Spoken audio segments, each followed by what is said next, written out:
All right, welcome back to IDIS 343. Last time we opened up the world of uncertain demand. We talked about, what randomness really means, and we built up the news vendor model, ending with that famous critical ratio, C sub U over C sub U plus C sub O. Today, well, we actually put it to work. We'll solve a full practice problem with real demand history, including reading the Z table together, step by step. Then we'll stretch the model in, let's say, 3 directions: starting inventory, multiple planning periods, and the difference between back orders and lost sales. By the end, you'll see how one formula adapts to basically a whole family of situations. Okay, let's get going. Now, here's the setup. Irwin's sells electric fans, and almost all the sales happen. In the summer, they make one buy before the season, $40 a fan, and they sell each one for $60. Whatever's left over in September gets marked down to $29 in a fall sale, and basically all of those clear out. We've got 10 summers of history: 30, 50, 30, 60, 10, 40, 30, 30, 20, and 40 fans. 2 questions then.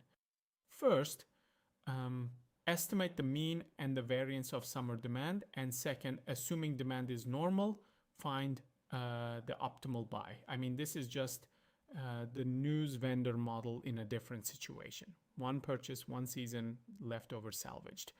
Part A is, well, pure statistics. Add up the 10 observations and divide by 10. The sample mean D bar comes out to 34 fans. For the variance, we take each observation, subtract 34, square it, add all 10 of those up, and now here's the detail students miss. Divide by n minus 1, 9, not 10. That gives a sample variance of 212.2, and taking the square root is a standard deviation of about 14.57. Okay, now step back for a second. Demand averages 34, but it swung from 10 all the way to 60.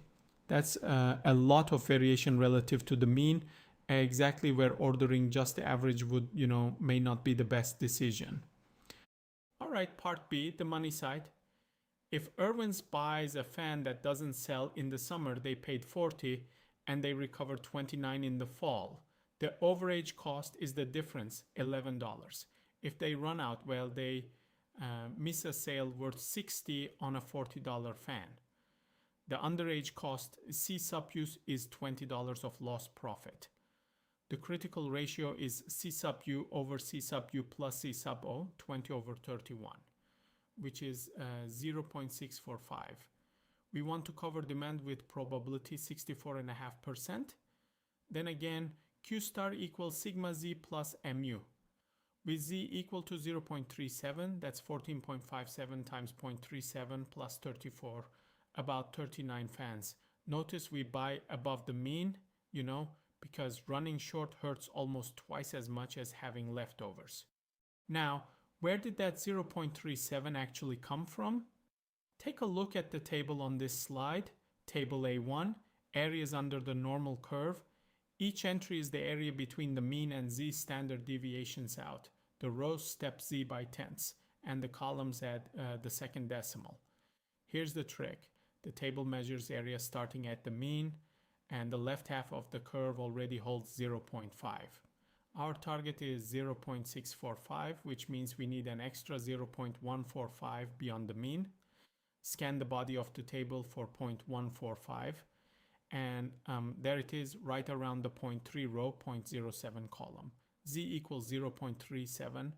We're, a third of a standard deviation above the mean, and that's it. That's the whole lookup, basically. Okay, first extension. What happens if the period doesn't start at 0? What if there's, stock left over from before? Say the starting inventory is U. The cost curve hasn't moved. Its minimum is still sitting right at Q star. We just want to land there after ordering. The policy, if U is below Q star, order the difference. Q star minus U. If U is at or above Q star, don't order at all, because buying more would just push us up the cost curve. Q star stops being an order quantity and becomes an order up to point. a target or base stock level.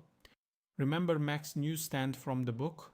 Well, his target was 15 copies, and 6 showed up from another supplier. He simply orders 9. The target never changed, you see, only the gap did. Now the second extension, multiple planning periods. The classic news vendor assumes the product perishes. Yesterday's paper is basically worthless, but most products in distribution are durable, right? Leftover units just sit on the shelf and serve next period's demand, and unmet demand gets back ordered. The customer waits.